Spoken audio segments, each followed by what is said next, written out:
Everyone, welcome back to the channel. आप सभी का स्वागत है आपके अपने यूट्यूब चैनल कॉमर्स स्पॉटलाइट में। मैं आयुषी आज आपके लिए लेके आई हूँ एक बहुत ही बेहतरीन वीडियो है उन सभी एस्पिरेंट के लिए जो यूजीसी नेट एग्जामिनेशन की तैयारी कर रहे हैं और या तैयारी करना स्टार्ट कर रहे हैं। आपको कुछ चीजें हैं जो मैं जरूर इस वीडियो के माध्यम से बताना चाहती हूँ कि what is actually UGC NET examination, क्या इसकी डिमांड है, क्या पर्पस है इस एग्जामिनेशन का और क्यों आपको तैयारी करनी चाहिए इस एग्जामिनेशन की। क्या मेरे सीनियर ने यूजीसी नेट एग्जामिनेशन किया था, फिर साथ ही साथ उसका असिस्टेंट प्रोफेसर एग्जामिनेशन क्लियर हो गया, एक सिक्योर्ड जॉब मिल गई, तो क्या मुझे भी यूजीसी नेट एग्जामिनेशन की तैयारी कर देनी चाहिए? ये सवाल हमारे मन में आता है और मुझे ऐसा लग रहा है कि हाँ, अगर इसके साथ ऐसा हुआ है तो मेरे साथ भी हो सकता है। अगर इसने कर लिया तो मैं भी कर सकती हूँ और मैं फिर तैयारी में लग जाती हूँ यूजीसी नेट एग्जामिनेशन की। एक सीनियर ने या एक रिलेटिव ने जेआरएफ क्लियर किया, जेआरएफ क्लियर करने के बाद एक रिनाउंड यूनिवर्सिटी में एडमिशन लिया एज अ रिसर्च स्कॉलर और उन्होंने अपनी पीएचडी की। पीएचडी करने के बाद बहुत अच्छी जॉब उनके पास है, उनका जो एकेडमिक करियर है वो बिल्कुल सेट है। तो मेरा भी एकेडमिक करियर बिल्कुल सेट हो जाएगा, तो मुझे भी जेआरएफ के लिए ट्राई करना है और मुझे भी जेआरएफ कर लेना है।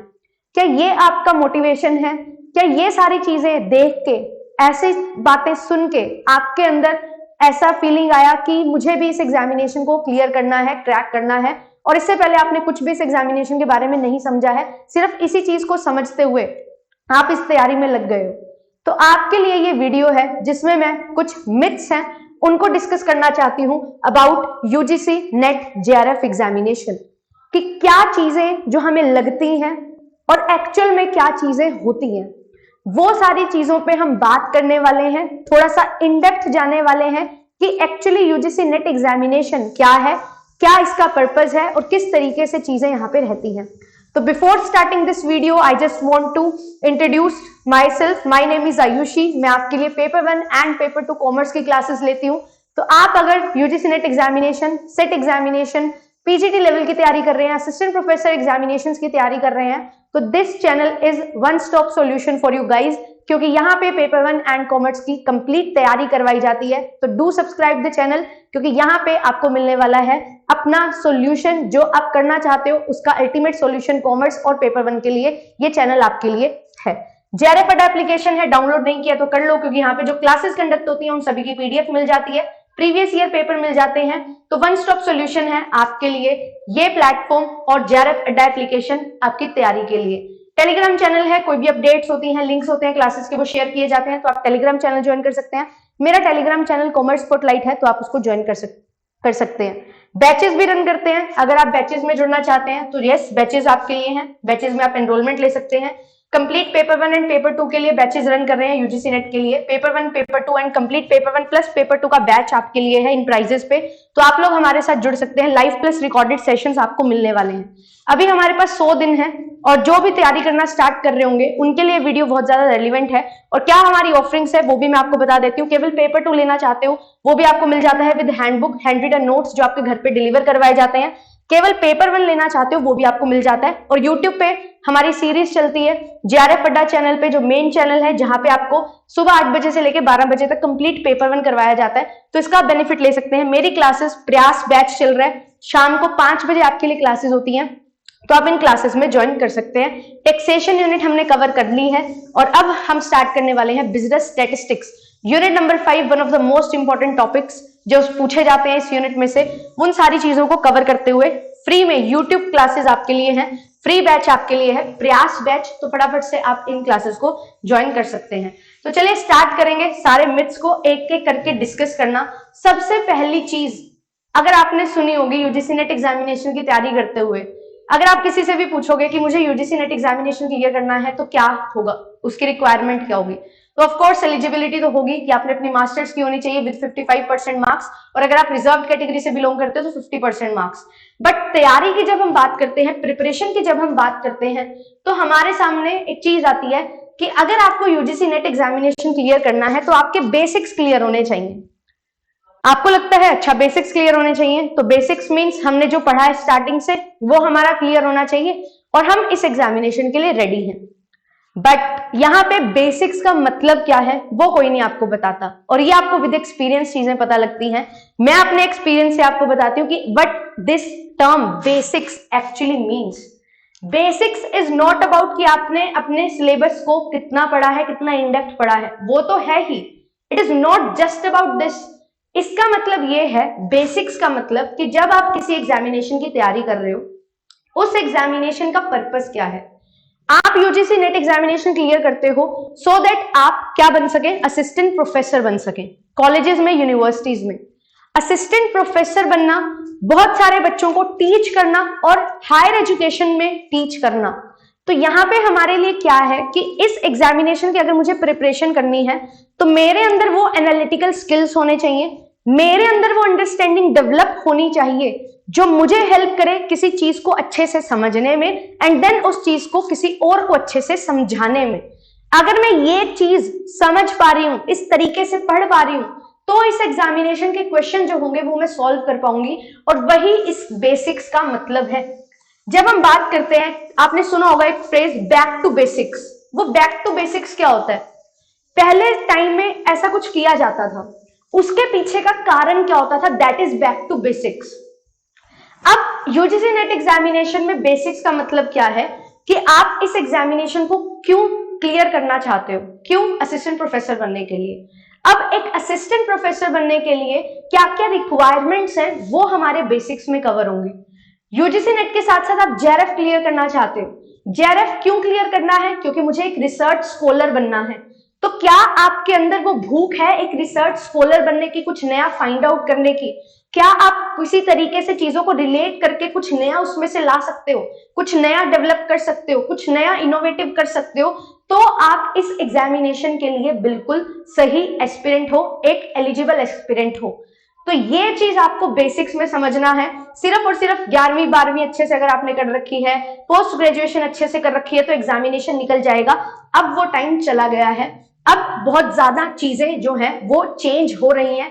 एनालिटिकल थिंकिंग पे बहुत ज्यादा फोकस करने की जरूरत है। तो ये चीज आपको समझनी है, और अगर आप इस चीज के लिए तैयार हो, चीजें पढ़ के उनको रिलेट करना जानते हो, रिलेट करके उनको कैसे अप्लाई करना है वो जानते हो, तो आप एक बिल्कुल एलिजिबल एस्पिरेंट हैं, और ये एग्जामिनेशन आपके लिए ही बना है, और इस एग्जामिनेशन की तैयारी आपको करनी है और सिलेक्शन लेना है। अब बात करते हैं सेकंड मिथ की। सेकंड चीज क्या होती है, या क्या यूजीसी नेट एग्जामिनेशन क्लियर करने के साथ ही जॉब मिल जाती है? UGC NET examination national eligibility test है जो आपको एलिजिबल बनाता है कि आप अब असिस्टेंट प्रोफेसर बनने के लिए एलिजिबल हैं, लायक हैं। अब आप असिस्टेंट प्रोफेसर का फॉर्म फिल कर सकते हैं। तो क्या यूजीसी नेट एग्जामिनेशन को क्लियर करते ही जॉब मिल जाती है? तो आंसर इज नो। बट मैंने बहुत लोग देखे हैं जो यूजीसी नेट एग्जामिनेशन को क्लियर करने के बाद जॉब कर रहे हैं। वो कैसे? अब आप यूजीसी नेट एग्जामिनेशन क्लियर कर रहे हो, नेट के साथ साथ आपने जेआरएफ भी अगर क्लियर कर लिया है, तो यस, आपके लिए बहुत सारी जॉब अपॉर्चुनिटीज क्रिएट हो जाती हैं। वो कैसे? वो ऐसे कि आप कंटेंट राइटर बन सकते हैं। बहुत इंपॉर्टेंट, और आज के टाइम पे एक ये स्किल है जो बहुत कम है लोगों के पास। अगर ये स्किल आपके पास है तो आप बहुत सही तरीके से इस एग्जामिनेशन की तैयारी करके ये अपने लिए जॉब अपॉर्चुनिटी क्रिएट कर सकते हो। दूसरी चीज, अब आपको कोचिंग सेंटर ओपन करना है तो आप कोचिंग सेंटर ओपन कर सकते हो। ये क्या चीजें हैं? ये प्राइवेट जॉब्स हैं। बट मैम सिर्फ प्राइवेट जॉब्स मिल सकती हैं, क्या हम सरकारी नौकरी भी ले सकते हैं क्या यूजीसी नेट एग्जामिनेशन क्लियर करते ही? तो यस, जो हमारी पब्लिक सेक्टर अंडरटेकिंग्स हैं वहां पे आपको रिसर्च करने के लिए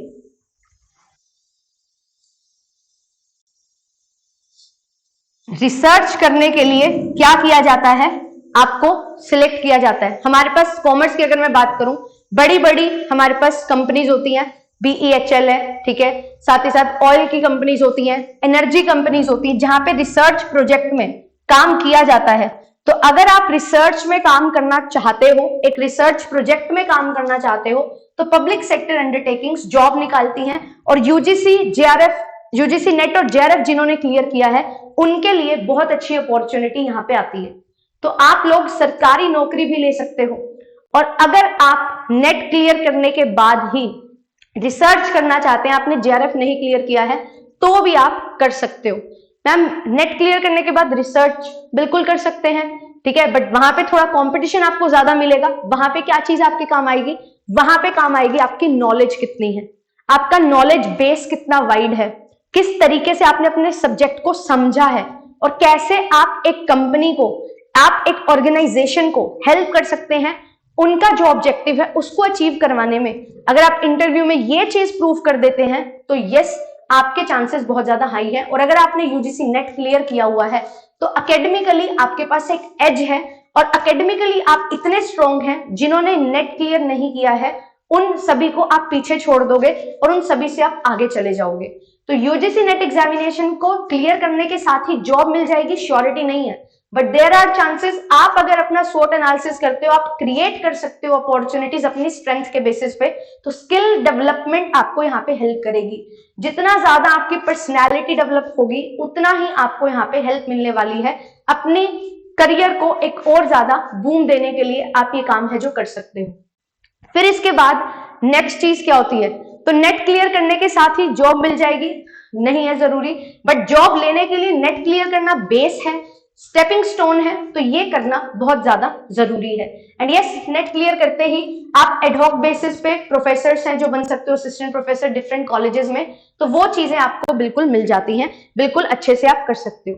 फिर इसके बाद आता है कि क्या यूजीसी से स्टाइपेंड लेने का तरीका सिर्फ और सिर्फ जेआरएफ है।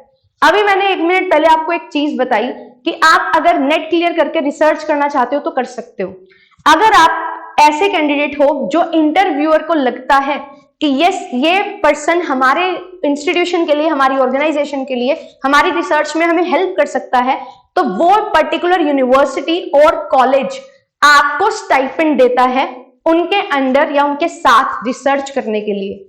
यूजीसी स्टाइपेंड देता है अगर आप जेआरएफ क्लियर करते हो, बट अगर आप नेट क्लियर करके रिसर्च करते हो तो जिस यूनिवर्सिटी से आप कर रहे हो रिसर्च, वही यूनिवर्सिटी आपको स्टाइपेंड प्रोवाइड करती है। बट यस, जेआरएफ करने से ज्यादा स्टाइपेंड मिलता है, जो यूनिवर्सिटीज आपको स्टाइपेंड प्रोवाइड करेगी वो कम होता है रिलेटिवली। तो यूजीसी से अगर आपको स्टाइपेंड चाहिए तो क्या सिर्फ और सिर्फ जेआरएफ जरिया है? नहीं, जेआरएफ क्लियर हो जाएगा तो सबसे ज्यादा स्टाइपेंड मिलेगी और बहुत अच्छे तरीके से आपकी पूरी की पूरी रिसर्च जर्नी है वो हो जाएगी, फाइनेंशियली आपको कोई प्रॉब्लम नहीं आएगी। बट अगर आप जेआरएफ नहीं क्लियर कर पाए हो तो और भी स्कॉलरशिप्स होती हैं, और भी स्कॉलरशिप प्रोग्राम्स होते हैं, अलग अलग कैटेगरीज के लिए होते हैं, जिसके तहत आप उन स्कॉलरशिप एग्जामिनेशंस को क्लियर कर सकते हैं, या एक एलिजिबिलिटी क्राइटेरिया पूरा करके उस स्कॉलरशिप के तहत आप यूजीसी से स्कॉलरशिप ले सकते हैं। उस स्कीम के तहत आपको स्कॉलरशिप मिल जाती है। तो अगर आपके पास सिर्फ एक ऑप्शन है, आप ये सोच रहे हो अभी तक, तो ऐसा नहीं है, बट यस, उसके लिए आपको नेट तो क्लियर करना ही रहता है। तो अगर आप नेट क्लियर कर लोगे तो बहुत सारे और रास्ते भी हैं आपके पास कि आप अपनी जेआरएफ क्लियर करने की जो रेस है उससे हटके अपना रिसर्च स्कॉलर बनने का जो सपना है, रिसर्च करने का जो सपना है, वो जरूर पूरा कर सकते हो। तो रास्ते बहुत सारे हैं, आपको ढूंढने पड़ते हैं वो रास्ते, और वो रास्ते थोड़े से मुश्किल होते हैं। क्यों? क्योंकि वहां पे कंपटीशन ज्यादा रहता है, आपको स्किल्स अपने डेवलप करने पड़ेंगे, स्किल्स एनहेंसमेंट करनी पड़ेगी, तो आपके लिए चीजें रहेंगी। बट यस, नेट क्लियर होगा तो बहुत सारी चीजें हैं जो आपके लिए ईजी हो जाएंगी। जेआरएफ करना क्यों हमें ऐसा लगता है कि एक तरीका है? क्योंकि ये बहुत ज्यादा प्रचलित है। आप अगर 100 लोगों का एग्जामिनेशन ले रहे हो, उनमें से 6 लोग नेट क्लियर करते हैं और 100 में से सिर्फ एक व्यक्ति जो है वो जेआरएफ क्लियर करता है, तो यहाँ पे कंपटीशन बहुत ज्यादा है पहले। तो आप जेआरएफ मिल जाएगा तो आपको स्कॉलरशिप पक्का मिलेगी अगर आप ले लेते हो यूनिवर्सिटी में या कॉलेज में या किसी इंस्टीट्यूशन में एडमिशन रिसर्च स्कॉलर बनने के लिए। बट अगर आप जेआरएफ नहीं कर रहे हो, आप ये 6 लोगों में से हो, तो यहाँ पे 6 लोग कंपीट कर रहे हैं, तो यहाँ पे आपके जो स्किल्स हैं वो मैटर करेंगे कि आप कितना आगे जाओगे। तो या तो आप इस कंपटीशन को कट करके जेआरएफ कर सकते हो और फिर आगे बढ़ सकते हो, या इधर तक पहुंच के आप अब इन स्किल्स में अपनी महारत हासिल करके आप आगे जा सकते हो। सोचना आपको है। नेक्स्ट बात करते हैं नेट एपीआई वर्सेस पीएचडी। अब यहाँ पे देखो, एक व्यक्ति है उसने नेट और जेआरएफ क्लियर किया हुआ है, ठीक है, एक व्यक्ति है उसने यहाँ पे सिर्फ नेट क्लियर किया हुआ है। तो अब कैसे एपीआई स्कोर जो है वो हेल्प करेगा उस व्यक्ति को, वो हम समझेंगे। एपीआई का मतलब क्या है? API stands for academic performance indicator. अब ये एकेडमिक परफॉर्मेंस इंडिकेटर होता क्या है? ये बताता है कि आपने अपने ग्रेजुएशन में, आपने अपने पोस्ट ग्रेजुएशन में, आपने का कितना टीचिंग एक्सपीरियंस है, कितने रिसर्च पेपर्स या रिसर्च आर्टिकल्स आपने पब्लिश किए हैं, आपने पीएचडी की है या नहीं की है, एंड ये सारी चीजें जो है आपने नेट जेआरएफ क्लियर किया है, तो वो सारी चीजों का यहाँ पे क्यूमुलेटिवली एक स्कोर बनता है। अब एक व्यक्ति है जिसने सिर्फ नेट क्लियर किया है और एक व्यक्ति है जिसने नेट और जेआरएफ क्लियर किया है, तो ये चांसेस हो सकते हैं कि आप नेट जेआरएफ करके भी जॉब ना ले पाओ और ये व्यक्ति जिसका एपीआई स्कोर ज्यादा है वो केवल नेट क्लियर करके भी जॉब ले ले। मैम ये पॉसिबल कैसे हो सकता है? मैं बताती हूँ ये पॉसिबल कैसे होता है। एक व्यक्ति ने नेट जेआरएफ किया, उसके ग्रेजुएशन में मार्क्स कम थे, पोस्ट ग्रेजुएशन में मार्क्स कम थे, कोई टीचिंग एक्सपीरियंस नहीं है, कोई रिसर्च पेपर आज तक पब्लिश नहीं किया है, पीएचडी यहाँ पे उसने नहीं की है, बट यहाँ पे इसने क्या किया है? सिर्फ नेट क्लियर हुआ इसका, पर इसके ग्रेजुएशन में 80% मार्क्स से ज्यादा है, पोस्ट ग्रेजुएशन में भी बहुत अच्छा स्कोर किया है, टीचिंग एक्सपीरियंस है, नेट क्लियर करने के बाद ये फ्री नहीं बैठा व्यक्ति, इसने 2 से 3 साल टीच किया और इसने रिसर्च पेपर पब्लिश किए हैं बहुत सारे। तो अब यहाँ पे आप जब नेट और जेआरएफ क्लियर करते हो तो आपको मिलते हैं कितने मार्क्स? 7 मार्क्स। और अगर आप केवल नेट क्लियर करते हो तो आपको मिलते हैं कितने मार्क्स? आपको मिलते हैं 5 मार्क्स। इसके ग्रेजुएशन पोस्ट ग्रेजुएशन में कम मार्क्स थे, इसको कम मार्क्स मिलेंगे, इसके ज्यादा मार्क्स थे तो इसको एपीआई में ज्यादा मार्क्स मिलेंगे। इसका टीचिंग एक्सपीरियंस नहीं है, इसका टीचिंग एक्सपीरियंस है 1 साल टीचिंग एक्सपीरियंस के 2 मार्क्स इसको मिल जाएंगे। इसने कोई रिसर्च पेपर पब्लिश नहीं किया, इसने रिसर्च पेपर पब्लिश किए हैं, इसको 2 मार्क्स मिलेंगे हर एक रिसर्च पेपर पब्लिश करने के और मैक्सिमम 10 मार्क्स इसको मिल सकते हैं। तो अगर इसने 2, 3, 4 रिसर्च पेपर पब्लिश किए हैं तो उसके अकॉर्डिंग 4, 6, 8 नंबर इसको मिल जाएंगे। अब इसके पास जेआरएफ करने पे सिर्फ 2 नंबर का यहाँ पे क्या था? एडवांटेज था, बट क्योंकि इसके graduation post graduation teaching experience research paper में इतना ज्यादा स्कोर हो चुका है कि इससे ज्यादा एपीआई स्कोर इस व्यक्ति का है जिसका सिर्फ नेट क्लियर हुआ है। तो अगर आप नेट क्लियर करते हो और आपका जो एकेडमिक परफॉर्मेंस इंडिकेटर है वो अच्छा है तो आप हमेशा एज पे रहोगे। तो ऐसा नहीं है कि अगर नेट जेआरएफ हो गया तो सब कुछ सेट है, नहीं। आप देखो आपने कितने स्टार्टिंग से एफर्ट्स किए हैं। अगर आपने अपने ग्रेजुएशन पोस्ट ग्रेजुएशन में अच्छा स्कोर नहीं किया है तो जिसने अच्छा स्कोर किया है उसको ज्यादा मार्क्स मिलेंगे। रिसर्च पेपर नहीं लिखे हैं तो आपको लिखने पड़ेंगे। टीचिंग एक्सपीरियंस नहीं है तो स्टार्ट करो टीच करना भी, साथ साथ आपका एपीआई इंप्रूव होगा और एपीआई इंप्रूव होगा तो ऑटोमेटिकली आपके सिलेक्शन के चांसेस बहुत ज्यादा होंगे क्योंकि इंटरव्यू में एपीआई स्कोर कैलकुलेट किया जाता है। तो अगर आप बिना किसी इस चीजों को ध्यान में रखते हुए नेट जेआरएफ की तैयारी कर रहे हो तो अभी थोड़ा सा ब्रेक लगाने की जरूरत है या फिर ब्रेक लगा के इन चीजों पे भी फोकस करने की जरूरत है। फिर उसके बाद आपको यहाँ पे चीजें देखनी पड़ेंगी और फिर आपको यहाँ पे एक बेटर वे मिलेगा कि कैसे आप अपने एपीआई को भी साथ साथ लेके चल सकते हो और अच्छे से तैयारी कर सकते हो। फिर इसके बाद है यहाँ पे पीएचडी। अब पीएचडी जो व्यक्ति करता है उसको मिलते हैं बहुत सारे मार्क्स। पीएचडी के डायरेक्टली 30 मार्क्स आपको मिल जाते हैं कॉलेजेस में, और अगर 25 मार्क्स की बात करें तो यूनिवर्सिटीज में 30 मार्क्स और कॉलेजेस में यहाँ पे आपको मिलते हैं कितने? 25 मार्क्स। तो अब अगर आपने पीएचडी की हुई है तो डायरेक्टली आपको इतना ज्यादा मार्क्स मिलेगा आपके एपीआई में, बट फिर भी यहाँ पे केसेस होते हैं कि जो नेट क्लियर कर जाता है वो सिलेक्ट हो जाता है, पीएचडी वाला सिलेक्ट नहीं हो पाता। क्या चीज मैटर करती है? स्किल्स। क्या चीज मैटर करती है? कितनी नॉलेज है अपने सब्जेक्ट के प्रति, किस तरीके से आप चीजों को अच्छे से समझ पा रहे हो। और एक और चीज, 2009 से पहले अगर आपने पीएचडी की है तो आपके लिए नेट जरूरी नहीं है। अगर आपने 2009 के बाद पीएचडी की है तो आपको नेट भी क्लियर करना पड़ेगा, और अगर आपने पीएचडी कर रखी है 2009 के बाद बट नेट क्लियर नहीं है तो आपको कोई भी एलिजिबिलिटी नहीं है, आप असिस्टेंट प्रोफेसर नहीं बन सकते। तो ये चीजें रहती हैं, ये छोटी छोटी चीजें जो एपीआई है इस पे आपको ध्यान रखना है, फिर उसके अकॉर्डिंग आपको पढ़ते हुए चलना है। तो ये एक बहुत इंपॉर्टेंट चीज है जो आपको यहाँ पे समझनी होगी। और ये एक बहुत बड़ा मिथ है कि नेट जेआरएफ कर लिया तो सब सेट है, ऐसा नहीं है। ये एक स्टेपिंग स्टोन है, उसके साथ बहुत सारी चीजें हैं जो आपको ध्यान में रखनी है। और हमेशा याद रखना टीचिंग एक्सपीरियंस आपका कौन सा काउंट होगा? कॉलेज वाला, यूनिवर्सिटीज वाला। तो उसमें ही आपको ट्राई करना है अगर आप असिस्टेंट प्रोफेसर बनना चाहते हैं। अब बात करते हैं टीचिंग कहाँ पे अच्छी रहती है, कॉलेज टीचिंग या यूनिवर्सिटी टीचिंग। आप नेट क्लियर करो, बिल्कुल बेसिक रिक्वायरमेंट है कॉलेज और यूनिवर्सिटी दोनों के लिए। बट यूनिवर्सिटीज में क्या होता है, यहाँ पे प्रेफरेंस उनको ही दी जाती है जिनका एपीआई ऑब्वियसली अच्छा होगा, और दूसरी चीज जिन्होंने पीएचडी कर रखी होगी। तो पीएचडी में एनरोलमेंट ले लेना जरूरी हो जाता है कहीं ना कहीं, क्योंकि एपीआई वो ऑटोमेटिकली बैलेंस कर देता है वो चीज। तो यूनिवर्सिटी टीचिंग ज्यादा अच्छी है, क्यों? क्योंकि यहाँ पे आपको परमानेंट जॉब भी मिल जाती है, एंड इसके साथ साथ क्या चीज होती है, यहाँ पे एक्सपीरियंस बहुत अच्छा होता है। ठीक है, अगर हम सिर्फ नेट जेआरएफ के अलावा बात करें आगे की जर्नी के लिए, तो एक्सपीरियंस बहुत अच्छा होता है। ठीक है, सैलरी भी बहुत अच्छी होती है। कॉलेजेस की अगर बात करें तो एडहॉक बेसिस पे आपको लगाया जाता है, एंड यहाँ पे सैलरीज कुछ ज्यादा अच्छी होती नहीं है। 10-15 हजार अच्छी लोकेलिटी है, 20 हजार, इससे ज्यादा आपको नहीं देते हैं। बट यस, यूनिवर्सिटी में करोगे तो 20-25 हजार से स्टार्टिंग होती है। और अगर आप गवर्नमेंट अप्रूव्ड यूनिवर्सिटी से डायरेक्ट लेते हो एंट्री, तो यहाँ पे आपकी जॉब भी परमानेंट होती है और बहुत अच्छा पैकेज आपको है जो मिलता है। तो अगर मैं बात करूं दोनों में ही, टीचिंग दोनों जगह अच्छी है, बट ज्यादा बेस्ट रहती है यूनिवर्सिटीज में। तो आप कोशिश करो यूनिवर्सिटी टीचिंग में अगर जाना है तो एपीआई पे फोकस करना है, साथ ही साथ नेट जेआरएफ के साथ साथ, क्योंकि नेट जेआरएफ तो स्टेपिंग स्टोन है। अगर नेट जेआरएफ नहीं है तो और किसी चीज का कोई बेनिफिट नहीं है, बट नेट जेआरएफ के साथ और सारी चीजें मिल जाएंगी तो आपके लिए एक बहुत अच्छा एकेडमिक परफॉर्मेंस इंडिकेटर आपका एपीआई तैयार हो जाएगा, और एक बहुत अच्छा चांस आपका होगा कि जिससे आप अपनी तैयारी अच्छे से करके सिलेक्शन ले सकते हो और अपना ड्रीम जो है उसको पूरा कर सकते हो। ये चीज आपको ध्यान में रखनी है। और एक और चीज यहाँ पे आती है, और वो चीज क्या है? वो चीज ये है कि आपको पीएचडी करनी कहां से है, पीएचडी कहां से करें। तो मैं आपको ये जरूर बताना चाहूंगी कि पीएचडी कहां से करें।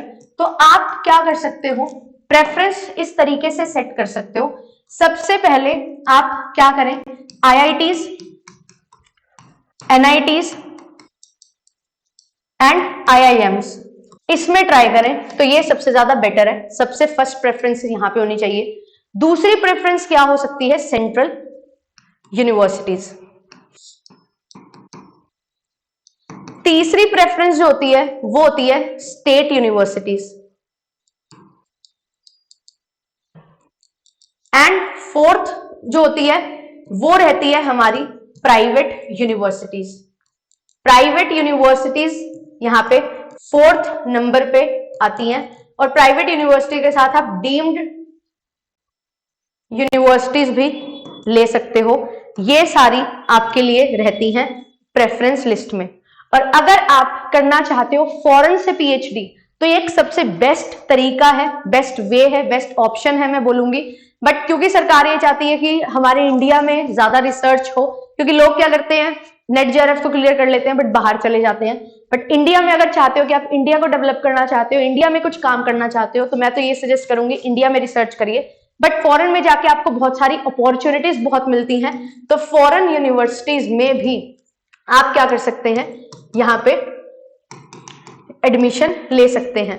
अभी कुछ अलग अलग स्कीम्स होती हैं, जैसे कि आईआईटी दिल्ली है और एक और यूनिवर्सिटीज है, यूनिवर्सिटी ऑफ क्वींसलैंड करके। तो उनका एक प्रोग्राम होता है जहां पे वो दोनों यूनिवर्सिटीज क्या करती हैं, मिलके एक ऑफर लेके आती है, एक ओपनिंग लेके आती है पीएचडी के लिए, और उसके तहत आप पीएचडी में एडमिशन ले सकते हैं। ठीक है, तो क्वींसलैंड की यूनिवर्सिटी है ऑस्ट्रेलिया में, और फॉरेन यूनिवर्सिटी है वो, और आईआईटी, इन दोनों का मेमोरेंडम ऑफ अंडरस्टैंडिंग है, एमओयू है। ये मिलके एक पोस्ट निकालते हैं पीएचडी के लिए, पीएचडी प्रोग्राम है इनका, जिसमें आपकी डिफरेंट पोस्ट आती हैं, 2 बार आती हैं साल में। तो उसके तहत भी आप एंट्री ले सकते हो, और आपको आईआईटीज में सीधा क्या है, एंट्री मिल जाती है। तो ये सारे जरिए हैं, ये सारे तरीके हैं जो रिसर्च करने के लिए आपको ऑफर किए जाते हैं, क्योंकि रिसर्च को प्रमोट करना बहुत ज्यादा जरूरी है। तो बहुत सारे आपके पास वेज हैं, आपको डिसाइड करना है, आपको अपने अंदर वो स्किल्स डेवलप करने हैं, आपको अपने अंदर वो भूख डेवलप करनी है, जिससे आप इन सभी का बेनिफिट है जो ले सकते हैं। तो ये सारे मिथ्स हैं जो मुझे क्लियर करने थे। और अब बहुत छोटी छोटी सी चीजें आती हैं हमारे सामने कि मैम क्या 4 महीने में, क्या 2 महीने में, क्या 3 महीने में हमारी तैयारी हो सकती है। तो देखो, तैयारी मैंने आपको बताया क्या क्या चीजें चाहिए, कितना एफर्ट चाहिए, क्या टाइप की थिंकिंग चाहिए। अगर वो सारी चीजें आप देने के लिए तैयार हो तो यस, अभी 100 दिन हमारे पास हैं, 100 दिन बहुत अप्रोप्रिएट है। मेहनत करने के लिए अगर आप तैयार हो ना, तो आपको कोई नहीं रोक सकता। और अगर आप सिर्फ शॉर्टकट लेना चाहते हो इस एग्जामिनेशन के लिए, तो आई एम रियली सॉरी, इस एग्जामिनेशन का कोई शॉर्टकट नहीं है। मैंने जब खुद तैयारी की थी, मैंने 1.5 से 2 साल दिया इस तैयारी में, और इस तैयारी में 1.5 से 2 साल इन्वेस्ट करके मुझे अपने अंदर जो चेंजेस दिखाई दिए हैं, मेरी जो पर्सनैलिटी डेवलप हुई है वो बिल्कुल अलग है, जो शायद इस एग्जामिनेशन की तैयारी ना करती तो कभी देखने को मिलता। तो ये examination is not just about कि एक एग्जामिनेशन क्लियर हो गया है, ये एग्जामिनेशन आपकी पर्सनैलिटी डेवलपमेंट एग्जामिनेशन है। पर्सनैलिटी डेवलप करता है, आपके सोचने के तरीके को चेंज करता है, आपके पढ़ने के तरीके को चेंज करता है और उसको डेवलप करता है, इंक्रीज करता है, एनहांस करता है और आपके अंदर स्किल्स डेवलप करता है, जिससे आप बहुत अच्छे तरीके से अपना कंटेंट जो है उसको तैयार करते हो और उसको अच्छे से प्रेजेंट करने लायक बनते हो और सबको समझाने लायक बनते हो। तो ये सारी चीजें हैं जो आपको ये एग्जामिनेशन सिखाता है। तो इस एग्जामिनेशन में आपको कभी भी ऐसा नहीं करना है कि ये इतना टाइम दे दिया ज्यादा का, आपको हमेशा सोचना है कि ये आपकी इन्वेस्टमेंट है और वो इन्वेस्टमेंट आपको कितना ज्यादा रिटर्न देने वाली है वो आप ही जानते हो। जितना अच्छा समय दोगे, अच्छा समय मतलब ये नहीं है कि बहुत लंबा समय दे रहे हो, 5 साल 6 साल नहीं, आप 6 महीने दे रहे हो, 1 साल दे रहे हो, पर एक प्रॉपर तरीके से दे रहे हो तो आपको रिजल्ट्स मिलेंगे। 6 महीने भी मिल सकते हैं, 1 साल में मिल सकते हैं, 2 साल से भी मिल सकते हैं, डिपेंड करता है आप कितना टाइम और एफर्ट दे रहे हो। तो वो चीज आपको यहाँ पे ध्यान में रखनी है। और बेस्ट क्वालिटी कंटेंट प्रोवाइड करने के लिए जेआरएफ अड्डा जाना जाता है। तो बेस्ट क्वालिटी कंटेंट जो है उसके साथ आपको पढ़ाया जाता है एंड बिल्कुल पीवाईक्यूज, एमसीक्यूज, हर चीज को हम डिस्कस करते हैं, एप्लीकेशन को डिस्कस करते हैं, जिससे पढ़ा हुआ कंसेप्ट बहुत इजिली हम ग्रास्प कर सकते हैं। तो ये सारी चीजों को ध्यान में रखते हुए अभी काफी बच्चों की डिमांड आ रही थी कि मैम 12 मंथ्स तो बहुत ज्यादा बड़ा हो जाता है टाइम पीरियड, तो 6 महीने की वैलिडिटी का कोर्स आपके लिए लेके आया गया है। पेपर 1 एंड पेपर 2 कॉमर्स का कोर्स आपको मिल जाएगा 8,999 में। केवल पेपर 2 कॉमर्स लेना चाहते हो तो 6,499 में विद हैंडबुक आपको कॉमर्स का कोर्स मिल जाएगा। ठीक है, तो याद रखना है पेपर 1 प्लस पेपर 2 अगर आप लोगे तो वो 8,999 है। केवल पेपर 2 लेना चाहते हो 6,499। इस प्राइस के साथ, इस इन्वेस्टमेंट के साथ मैं बोलूंगी आपको बहुत सारी चीजें, बहुत सारे फीचर्स हैं जो मिलते हैं एंड अच्छे तरीके से आप पढ़ सकते हो लाइव प्लस रिकॉर्डेड सेशंस में। Business statistics one of the most important unit और वर्सेटाइल यूनिट जो है वो मैंने स्टार्ट की है। फिर इसके बाद हम फाइनेंस स्टार्ट करने वाले हैं, फिर टैक्सेशन, लीगल, HRMBM, ये सारे यूनिट्स को हम कवर करते हुए चलेंगे और अपना सिलेबस कंप्लीट करेंगे। देन आपको क्रैश कोर्स सारी चीजें हैं जो मिल जाती हैं। अगर आप पेपर 1 एंड पेपर 2 लेना चाहते हो 6 महीने के लिए तो आपको क्या क्या चीजें यहाँ पे मिलती हैं। सबसे पहले तो क्लासेस तो आपको मिलेंगी ही पेपर 1 प्लस पेपर 2 की, उसके साथ साथ आपको टेस्ट सीरीज भी मिलने वाली है कंप्लीट पेपर 1 एंड पेपर 2 की। हैंडबुक्स आपको मिलने वाली है कंप्लीट पेपर 1 एंड पेपर 2 की, और साथ ही साथ आपको क्रैश कोर्स जो होता है वो मिल जाता है। तो एटम 2.0 को आप एनरोल कर सकते हैं। ठीक है, 6 मंथ्स की वैलिडिटी लेना चाहते हो तो आपका जो प्राइस रहेगा वो रहेगा 8,999, और अगर आप 12 मंथ्स की वैलिडिटी के साथ ज्वाइन करना चाहते हैं तो 13,999 में ये सारी चीजें जो हैं आपको मिल जाती हैं।